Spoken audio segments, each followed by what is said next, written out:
اعوذ باللہ من الشیطان الرجیم، پناہ مانگتا ہوں میں اللہ کی شیطان مردود سے۔ بسم اللہ الرحمن الرحیم، اللہ کے نام سے جو بڑا مہربان نہایت رحم فرمانے والا ہے۔ ان المنافقین یخادعون اللہ وهو خادعهم وَإِذَا قَامُوا إِلَى الصَّلَاةِ قَامُوا كُسَالَى يُرَاءُونَ النَّاسَ وَلَا يَذْكُرُونَ اللَّهَ إِلَّا قَلِيلًا۔ بے شک منافق یعنی اپنے زعم میں اللہ کو دھوکہ دے رہے ہیں، اور یعنی دراصل وہی انہیں دھوکے میں ڈالے ہوئے ہیں، اور وہ جب صلاح کے لیے اٹھتے ہیں تو سستی سے اٹھتے ہیں، لوگوں کو دکھاتے ہیں اور اللہ کو تو کم ہی یاد کرتے ہیں۔ حاشیہ نمبر 229۔ منافق محض زبان سے اقرار کر کے اہل ایمان کے ساتھ شامل رہتے ہوئے کافروں کے ساتھ بھی میل جول رکھنے کو حکمت عملی سمجھتے تھے، تاکہ اس طرح دونوں طرف کے فائدے حاصل کر سکیں اور آزمائشوں سے بھی بچے رہیں۔ ان کے اس دوہرے طرز عمل کا قرآن میں کئی جگہ ذکر آیا ہے۔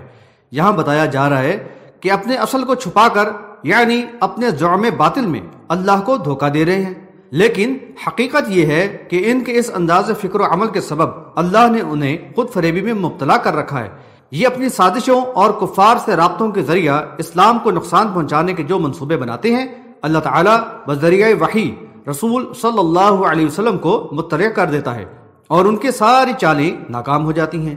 اس طرح وہ نہ صرف لوگوں میں اپنے کرتوتوں سے اپنی رسوائی کا سامان کر رہے ہیں، بلکہ اپنے ہی ہاتھوں اپنی آخرت بھی برباد کر رہے ہیں، اور نادان اپنے طرز عمل کو مصلحانہ و دانش مندانہ خیال کرتے ہیں۔ مزید تفصیل کے لیے سورہ بقرہ کا حاشیہ نمبر 14 اور 15 ملاحظہ فرمائیے۔ حاشیہ نمبر 230۔ ایمان جب تک قلب و ذہن میں نہ اترا ہو تو نہ آخرت کی فکر ہوتی ہے اور نہ اعمال صالحہ کا ذوق۔ منافقوں کے سازشی ذہنوں میں صلاح کی اہمیت کا کوئی احساس نہ تھا، اس لیے صلاح سے ان کو نہ کوئی دلچسپی تھی اور نہ دل میں لگن۔ محض رسول صلی اللہ علیہ وسلم اور مومنوں کی نظروں میں خود کو مومن ثابت کرنے کے لیے بادر ناخواستہ صلاح میں شامل ہو جاتے تھے۔ صلاح کے لیے اپنے معمولات چھوڑنا ان کو شاق گزرتا تھا، خصوصاً عشاء اور فجر کی صلاح تو ان پر بہت ہی گراں گزرتی۔ بحوالہ بخاری کتاب مواقیت الصلاح اور مسلم کتاب المساجد۔ دیگر اوقات میں بھی کسل مندی کے ساتھ ہی آتے تھے، دیر سے آتے اور فارغ ہو کر فوراً ہی نکل جاتے۔ اللہ کی یاد اور ذکر و اذکار سے ان کے قلوب نہ آشنا تھے۔ اس کے برعکس یوم حساب سے ڈرنے والے خاشعین پر صلاح کی ادائیگی بھاری نہیں ہوتی۔ بحوالہ سورۃ البقرہ آیت نمبر 45۔ اور عرش الہی کے سائے کے حقداروں کی تو صفت ہی یہ بتائی گئی ہے کہ ان کے دل مساجد میں معلق رہتے ہیں۔ بحوالہ بخاری کتاب الاذان باب من جلس فی المسجد ینتظر الصلاح۔ ایسے مخلص مومن تو وقت سے پہلے ہی مسجد پہنچ جاتے ہیں اور صلاح کے بعد دیر تک ذکر و اذکار میں مشغول رہتے ہیں۔ وہ صلاح کو مومن کی معراج سمجھتے ہیں اور خشوع اور اطمینان قلب کے ساتھ ادا کرتے ہیں۔ منافق کی صلاح لوگوں کو دکھانے کے لیے ہوتی ہے، اور مومن کی صلاح اللہ کی رضا اور اس سے اجر حاصل کرنے کے لیے۔ مذبذبین بین ذلک لا الہ هؤلاء ولا الہ هؤلاء ومن يضلل اللہ فلن تجد له سبیلا۔ وہ اس یعنی ایمان و کفر کے درمیان تذبذب میں ہیں، نہ ان کی طرف ہیں اور نہ ان کی طرف، اور جس کو اللہ ہی گمراہ کر دے تو تم اس کے لیے کبھی کوئی راستہ نہ پاؤ گے۔ حاشیہ نمبر 231۔ منافق کی دوڑ دھوپ لوگوں کو خوش اور راضی رکھنے کے لیے ہی ہوتی ہے، چنانچہ ایک طرف تو وہ مومنوں کے ساتھ چلنے کی کوشش میں لگا رہتا ہے تو دوسری طرف کفار سے تعلقات بحال رکھنا بھی ضروری خیال کرتا ہے۔ اس طرح وہ کفر و ایمان کے درمیان ہی معلق رہتا ہے، نہ تو پوری طرح مومنوں کے ساتھ ہوتا ہے اور نہ ہی کافروں کے ساتھ۔ اور بالعجب یہ کہ اپنی اس حماقت کو فراست سمجھتا ہے۔ ایسے ذل وجہین یعنی دو رخ شخص کے لیے نبی صلی اللہ علیہ وسلم نے فرمایا، تم روز قیامت اللہ کے یہاں بدتر حال میں اس شخص کو دیکھو گے جو دو رخا ہو، ان کے پاس آئے تو ان کی سی کہے اور ان کے پاس جائے تو ان کی سی کہے بحوالہ بخاری کتاب الادب باب ما قیل فی ذی الوجہین۔ ایسے منافق کو یکسو ہو کر ایمان والوں کے ساتھ چلنا اور باطل کے مقابلہ کے لیے قربانی دینا اور آزمائش انگیز کرنا حماقت معلوم ہوتا ہے۔ اس لیے اس راہ میں مخلص مومنوں کے ساتھ آگے بڑھنے میں ہمیشہ تذبذب و تردد کا شکار رہتا ہے اور حیلے بہانے تلاش کر بچنے کی کوشش کرتا رہتا ہے۔ حاشیہ نمبر 232۔ یکسو ایمان سے گریزاں ہو کر یہ منافق اسلام کے خلاف سرگرمیوں میں لگا رہتا ہے تو اللہ تعالیٰ اس کے اس منافقت کے روگ میں اور اضافہ کر دیتا ہے۔ بحوالہ سورۃ البقرہ آیت نمبر 10۔ بالآخر اس کی راہ راست کی طرف آنے کی صلاحیت ہی سلب کر لی جاتی ہے اور گمراہی میں ہی آگے بڑھتا چلا جاتا ہے، یہاں تک کہ واپس پلٹ آنے کا راستہ اپنے لیے بند کر لیتا ہے۔ اب اسے ہدایت کا راستہ کہاں سے ملے گا؟ اس سے پہلے فرمایا گیا کہ اللہ نے تو ان کے کرتوتوں کے سبب انہیں الٹ دیا ہے، کیا تم اسے ہدایت پر لانا چاہتے ہو جسے اللہ نے یعنی اس کے کرتوت کے سبب بھٹکا دیا ہے، اور جسے اللہ گمراہ کر دے اس کے لیے تو تم کوئی راہ یعنی ہدایت نہ پاؤ گے۔ بحوالہ سورۃ النساء آیت نمبر 88۔ يا أيها الذين آمنوا لا تتخذوا الكافرين أولياء من دون المؤمنين أتريدون أن تجعلوا لله عليكم سلطانا مبينا۔ اے ایمان والو، مومنوں کے سوا کافروں کو دوست نہ بناؤ، کیا تم اللہ کی صریح حجت اپنے اوپر قائم کرنا چاہتے ہو؟ حاشیہ نمبر 233۔ منافق کفار سے دوستی اور میل جول رکھتے تھے، یہاں مومنوں کو اس سے منع کیا گیا ہے۔ مومنوں کی محبت اور دشمنی تو صرف اور صرف اللہ کی رضا کے لیے ہی ہوتی ہے، لہٰذا مومن کے دوست تو مومن ہی ہو سکتے ہیں نہ کہ کفار۔ کفار کو دوست بنانے کی قرآن میں اور جگہ بھی ممانعت آئی ہے، ملاحظہ ہو سورہ مائدہ آیت نمبر 51، سورہ توبہ آیت نمبر 23 اور 24۔ یہ بات یاد رہے کہ مومنوں کا ماحول یعنی بالخصوص اس وقت رسول اللہ صلی اللہ علیہ وسلم کی موجودگی میں ان کے ایمان کی تقویت کا باعث تھا، جبکہ کفار کے ساتھ میل جول اور ان کے ماحول سے منفی اثرات و رجحانات کا خدشہ تھا، اس لیے اس کی سختی سے ممانعت کی گئی اور بتایا گیا کہ کفار سے دوستی کرنا اللہ تعالیٰ کی نافرمانی کرنا ہے اور اپنے آپ کو اللہ کے عذاب کا مستحق ٹھہرانے کے لیے اپنے اوپر صریح حجت قائم کرنا ہے۔ یہ کفار تو ایمان کے دشمن ہیں، ان سے دوستی کرنے کے معنی اپنی آخرت کو خطرے میں ڈالنا ہے۔ دوسری جگہ فرمایا کہ جو ایسا کرے گا اس کا اللہ سے کوئی تعلق نہ رہے گا۔ بحوالہ سورہ آل عمران آیت نمبر 28۔ ان المنافقین فی الدرک الاسفل من النار ولن تجد لهم نصیرا۔ منافق تو بلا شبہ جہنم کے سب سے نچلے درجے میں ہوں گے اور تم ان کے لیے کوئی مددگار نہ پاؤ گے۔ حاشیہ نمبر 234۔ اہل ایمان کو آگاہ کیا گیا ہے کہ تم رائے حق کے مسافر ہو اور تمہاری منزل دائمی جنتیں ہیں۔ تمہارے دلوں میں ان منافقوں کے لیے تو کوئی مقام نہ ہونا چاہیے جن کو اللہ تعالیٰ نے جہنم کے سب سے نچلے طبقہ کا حقدار ٹھہرایا ہے، جہاں ان کو شدید ترین عذاب ہوگا۔ لہٰذا اس بات کو ذہن میں رکھو کہ تمہارا راستہ اور ہے اور ان کا راستہ اور، پھر بھلا تمہارا ان سے کیا تعلق؟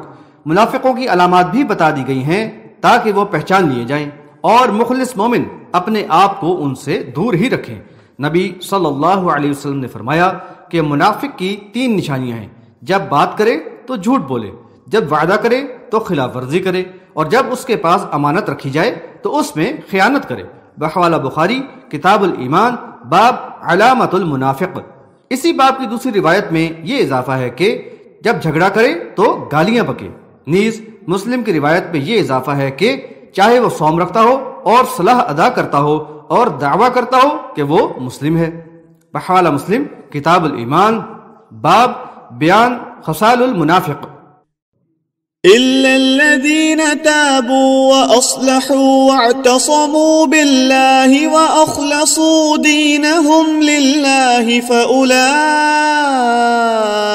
مع المؤمنين وسوف يؤتي الله المؤمنين أجرا عظيما۔ مگر جنہوں نے توبہ کی اور اصلاح کر لی اور اللہ یعنی کہ دین کو مضبوطی سے تھام لیا اور اپنے دین کو اللہ کے لیے خالص کر لیا تو یہ لوگ مومنوں کے ساتھ ہیں، اور اللہ مومنوں کو عن قریب بڑا اجر عطا فرمائے گا۔ حاشیہ نمبر 235۔ البتہ ان میں سے جو توبہ کر کے پلٹ آئیں، اپنے طرز عمل کی اصلاح کر لیں، اپنے ایمان کو کفر و شرک اور ریاکاری سے پاک کر لیں، اور کفار و مشرکین سے کنارہ کشی اختیار کر لیں، پھر رسول صلی اللہ علیہ وسلم اور مومنوں سے سچی محبت اور قلبی تعلق کے ساتھ اللہ کے دین سے پوری طرح وابستہ ہو جائیں، تو ان کی خطائیں معاف کر کے ان کو اہل ایمان میں شامل کر لیا جائے گا، اور مومنوں کو اللہ تعالیٰ بڑے اجر سے نوازے گا۔ ما يفعل الله بعذابكم إن شكرتم وآمنتم وكان الله شاكرا عليما۔ اگر تم شکر گزار بنو اور ایمان لے آؤ تو اللہ تمہیں عذاب دے کر کیا کرے گا، اور اللہ تو بہت زیادہ قدر کرنے والا، جاننے والا ہے۔ حاشیہ نمبر 236۔ شاکرن شکر کا فاعل ہے، اور جب شکر کی نسبت اللہ تعالیٰ کی طرف ہو تو اس کا مفہوم قدر شناسی یا قدر دانی ہوتا ہے، پھر شاکر کے معنی قدر دان ہوں گے۔ اللہ تعالیٰ بے انتہا شفیق و رحیم ہے اور اپنے مخلص بندوں کا بے انتہا قدر دان۔ اگر لوگ دل سے ایمان لائیں، توبہ کریں، اللہ کے احکامات کے مطابق زندگی گزاریں اور اللہ کی نعمتوں کی شکر گزاری کا حق ادا کرتے رہیں، تو وہ بھلا اپنے اطاعت گزار اور شکر گزار بندوں کو خواہ مخواہ عذاب کیوں دے گا؟ اس کی رحمت تو اس کے غضب پر غالب ہے، وہ تو ان کو بڑے اجر سے نوازے گا۔ اس کا غیظ و غضب تو اسی وقت بھڑکتا ہے جب بندے نافرمانی اور سرکشی میں حد سے تجاوز کر جائیں، کفر و شرک عام ہو جائے، تو پھر ایسی بستیوں پر اللہ کا عذاب ٹوٹ پڑتا ہے۔ اعاذنا اللہ۔ لا يحب الله الجهر بالسوء من القول إلا من ظلم وَكَانَ اللَّهُ سَمِيعًا عَلِيمًا۔ اللہ برائی کے ساتھ آواز بلند کرنے کو پسند نہیں کرتا سوائے اس کے جس پر ظلم ہوا ہے، اور اللہ خوب سننے والا، جاننے والا ہے۔ حاشیہ نمبر 237۔ اسلام نے عمل صالح کے ساتھ بلند اخلاق اور شائستگی کی تعلیم دی ہے، اور ہر قسم کی برائی سے روکا ہے، خواہ وہ در پردہ ہی کیوں نہ ہو، اور اعلانیہ برائی کو تو سخت ناپسند کیا گیا ہے، کیونکہ اس سے دوسروں کو برائی کی ترغیب ہوتی ہے، اور عمل و رد عمل کے طور پر برائی کے جراثیم پھیلتے ہیں، نیز دعوت حق کو بھی نقصان پہنچتا ہے۔ اس معاملے میں اتنی احتیاط کی تاکید کی گئی ہے کہ کسی میں برائی ہو تو اس کی ممکنہ حد تک خفیہ طور سے ہی اصلاح کی کوشش کر لی جائے اور برائی کا چرچا نہ کیا جائے۔ اس وقت مدینے میں منافق و یہودی کفار کے ساتھ مل کر اسلام کے خلاف سازشوں میں لگے رہتے تھے، جس سے بشری تقاضے کے تحت کبھی کبھی اہل ایمان کے جذبات بھڑک اٹھتے اور رد عمل کا امکان ہو جاتا۔ لہذا اس آیت میں انہیں صورتحال کو قابو میں رکھنے اور اعتدال کی روش پر رہنے کی تلقین کی گئی ہے، اور اعلانیہ کسی کو برے نام سے پکارنے یا سب و شتم اور لعن طعن کرنے سے منع کیا گیا، اور بتایا گیا کہ یہ طرز عمل اللہ تعالیٰ کو ناپسند ہے۔ البتہ مظلوم کو جس پر کوئی ظلم ہوا ہو، اس کو استثنائی طور پر ظالم کے ظلم کو بیان کر دینے کی اجازت دی گئی ہے، خواہ وہ حاکم سے باضابطہ استغاثہ کرے یا لوگوں میں بیان کر دے، تاکہ ظالم کی اصلاح ہو جائے اور ظلم کے ازالے اور تلافی کا امکان ہو، اور معاشرہ اس برائی کے اثرات سے محفوظ رہے۔ إن تبدوا خيرا أو تخفوه أو تعفوا عن سوء فإن الله كان عفوا قديرا۔ اگر تم اعلانیہ نیکی کرو یا اسے مخفی رکھو یا برائی کو معاف کر دو تو اللہ تعالیٰ معاف کرنے والا، پوری قدرت رکھنے والا ہے۔ حاشیہ نمبر 238۔ اہل ایمان کے عمل خیر کا اللہ کے یہاں بہت اجر ہے، خواہ وہ اعلانیہ ہو یا پوشیدہ، لیکن ہونا چاہیے خلوص نیت کے ساتھ، اس میں ریاکاری یا دکھاوے کا شائبہ بھی نہ ہو۔ ازروع حدیث ریاکاری تو شرک ہی کی ایک قسم ہے، ملاحظہ فرمائیے بحوالہ سنن ابن ماجہ کتاب الزہد باب الریا والسمع، کیونکہ پھر عمل اللہ کے لیے خالص نہیں رہتا بلکہ دوسروں کے لیے ہو جاتا ہے۔ اگر کسی کے ساتھ زیادتی ہوئی ہو تو اس کو یہ رخصت دی گئی ہے کہ وہ رد عمل میں اپنے اوپر زیادتی کا اس سے اتنا ہی بدلہ لے لے، لیکن اگر عفو درگزر سے کام لے تو یہ عزیمت کا کام ہے اور اللہ تعالیٰ کو بہت ہی پسند ہے۔ دوسری جگہ فرمایا، برائی کا بدلہ اتنی ہی برائی ہے مگر جو درگزر سے کام لے اور اصلاح کر لے تو اس کا اجر اللہ کے ذمے ہے۔ بحوالہ سورۃ الشورى آیت نمبر 40۔ نبی صلی اللہ علیہ وسلم نے فرمایا کہ معاف کر دینے سے اللہ تعالی عزت میں اضافہ فرماتا ہے۔ بحوالہ مسلم کتاب البر والصلہ والآداب، باب استحباب العفو والتواضع۔ اللہ تعالیٰ قادر مطلق ہونے کے باوجود بہت ہی زیادہ معاف کرنے والا اور لوگوں کی نافرمانیوں پر درگزر کرنے والا ہے، اور فوراً ہی گرفت نہیں کرتا بلکہ نافرمانوں کو بھی مقررہ مہلت میں اپنی نعمتوں سے نوازتا رہتا ہے۔ ان الذين يكفرون بالله ورسله ويريدون ان يفرقوا بين الله ورسله ويقولون نؤمن ببعض ونكفر ببعض ويريدون ان يتخذوا بين ذلك سبيلا، جو لوگ اللہ اور اس کے رسولوں کا کفر کرتے ہیں اور اللہ اور اس کے رسولوں میں تفریق کرنا چاہتے ہیں اور کہتے ہیں کہ ہم بعض پر ایمان لاتے ہیں اور بعض کا انکار کرتے ہیں اور چاہتے ہیں کہ اس کے درمیان کی راہ نکالیں، اولئک هم الكافرون حقا واعتدنا للكافرین عذابا مہینا۔ یہ سب لوگ پکے کافر ہیں اور کافروں کے لیے ہم نے رسوا کن عذاب تیار کر رکھا ہے۔ حاشیہ نمبر 239۔ یہاں ان لوگوں کا تذکرہ کیا گیا ہے جو ایمان کے معاملے میں غیر سنجیدہ ہیں۔ ان میں سے کچھ تو سرے سے ہی اللہ اور اس کے رسولوں کو نہیں مانتے، مثلا دہریے اور ملحد وغیرہ۔ بعض زبان سے توحید و رسالت کا اقرار تو کر لیتے ہیں لیکن عمل سے اپنے ایمان کا ثبوت نہیں دیتے۔ ان منافقوں کے کردار کی تفصیل اوپر آ چکی ہے۔ دوسرے وہ لوگ ہیں جو اللہ کو ماننے کا اقرار کرتے ہیں لیکن رسولوں کو نہیں مانتے اور اللہ اور رسولوں میں تفریق کرتے ہیں۔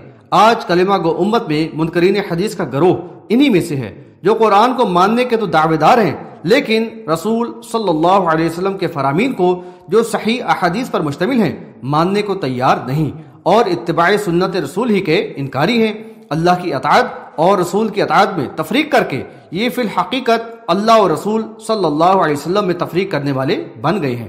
تیسرا گروہ ان لوگوں کا ہے جو تمام انبیاء علیہ السلام کو ماننے کے لیے تیار نہیں، بعض پر ایمان لاتے اور دوسروں کے انکاری ہیں۔ یہود و نصارہ اسی گروہ میں شامل ہیں۔